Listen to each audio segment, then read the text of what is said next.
बघा, आता मी तुम्हाला एक वाक्य सांगणार आहे आणि त्या वाक्यातील एक शब्दाचा समानार्थी शब्द तुम्ही सांगायचा आणि पुन्हा ते वाक्य सांगायचं.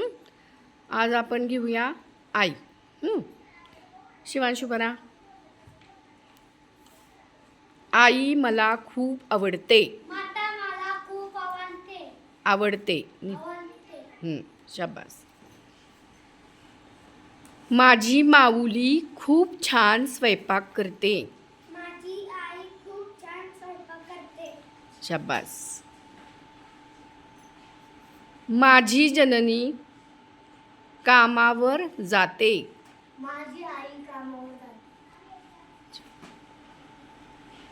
माझी आई शिरा खूप छान करते.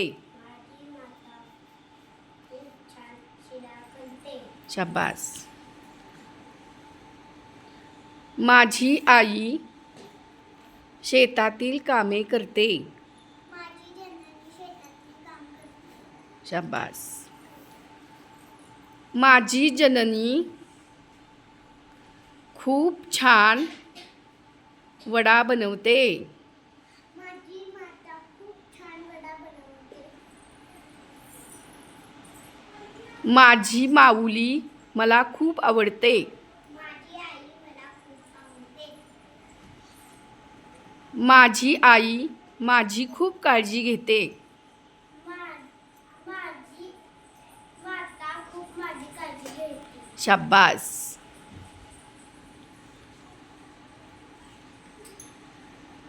माता मला नवीन वस्तू आणून देते.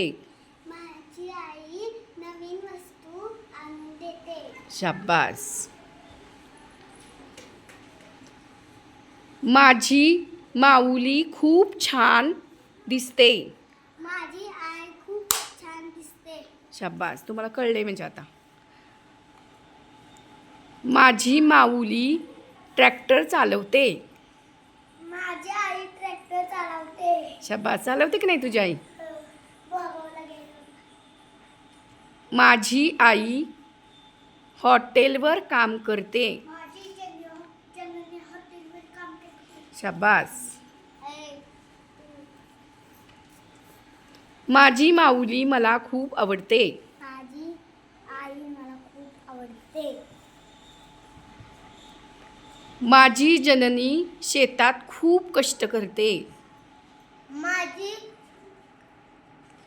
माता शेतात काम करते. खूप कष्ट करते. छान.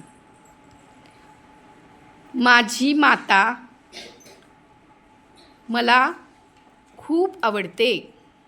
माझी आई मला खूप आवडते. माझी आई MIDCत कामाला जाते. माझी माता MIDCत कामाला जाते. जाते. शाबास. माझी जननी माझ्यावर खूप रागावते. माझी माता माझ्यावर खूप रागवते. रागवते की नाही? बस. काय वर्दी फुटली काचाची किंवा हो.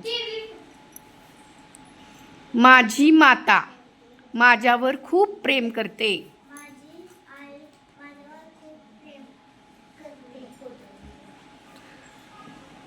माझी जननी माझा खूप अभ्यास घेते. माझी आई माझा खूप अभ्यास घेते. माझ्या जननी बरोबर मी बाजारात जाते. शाबास. Very good. तुम्हाला नेत्रा राहिली. माझी आई मला खूप आवडते. माझी जननी मला खूप आवडते. शाबास. बघा, म्हणजे आई या शब्दाचा अर्थ तुम्ही सांगितला आहे की नाही, वेगवेगळ्या पद्धतीने. शाबास. Very good.